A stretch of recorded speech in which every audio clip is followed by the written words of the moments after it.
आज हम एक टॉपिक बात करते हैं गाली। जो गाली होती है इसका भी अपना महत्व है। क्यों?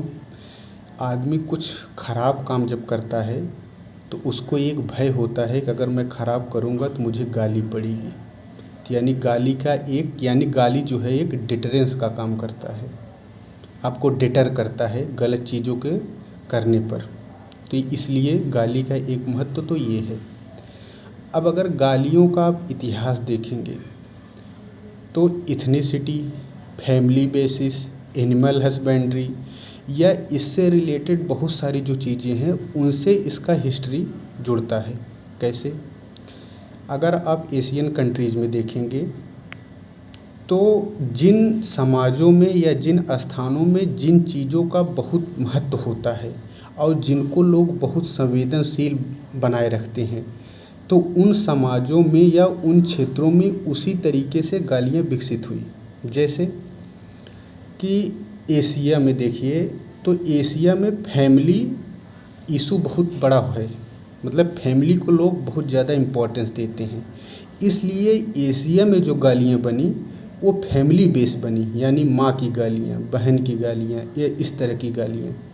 अगर आप यूरोपियन कंट्री में देखेंगे तो वहाँ जो गालियाँ दी जाती हैं, वहाँ ये गालियाँ दी जाती हैं कि जो आदमी ख़राब काम करता है तो उसे पशु यानी एनिमल से कोरिलेट कर देते हैं। जैसे वहाँ जो गालियाँ देंगे तो इडियट या एनिमल या मोकॉफ एक है, तो इस तरीके से गालियाँ वहाँ दी जाती हैं। जैसे उसमें भी अगर आप वेस्टर्न यूरोप में देखेंगे यानी ब्रिटेन और उस तरीके वाले जो रीजन के क्षेत्र हैं, तो वहाँ जो गालियाँ आपको दी जाएंगी तो वहाँ भी फैमिली रिलेटेड इशू या धार्मिक गालियाँ दी जाएंगी, धर्म से रिलेटेड। क्यों?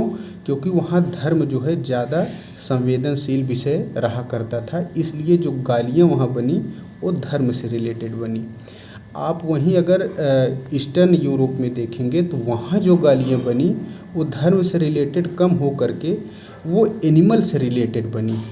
अगर आप जर्मनी में देखेंगे तो वहाँ जो गालियाँ बनी जर्मनी में, वो जो गाली बनी वो बनी कि इडियोटिक सेंस में गालियाँ जो बनी, मतलब कोई आदमी एक तरीके से नॉनसेंस जब चीज़ें करता है तो उसे नॉनसेंस रिलेटेड गालियाँ वहाँ विकसित हुई।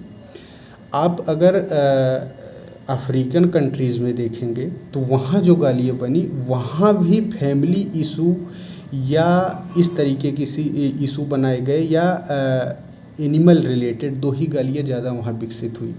अगर आप साउथ अमेरिका में देखेंगे तो वहाँ भी फैमिली से रिलेटेड या स्वच्छता से रिलेटेड गालियाँ बनी। जैसे कि यहाँ हम लोग करते हैं फूहड़ जो एक शब्द है, तो उस तरीके से वहाँ की गालियाँ विकसित हुई।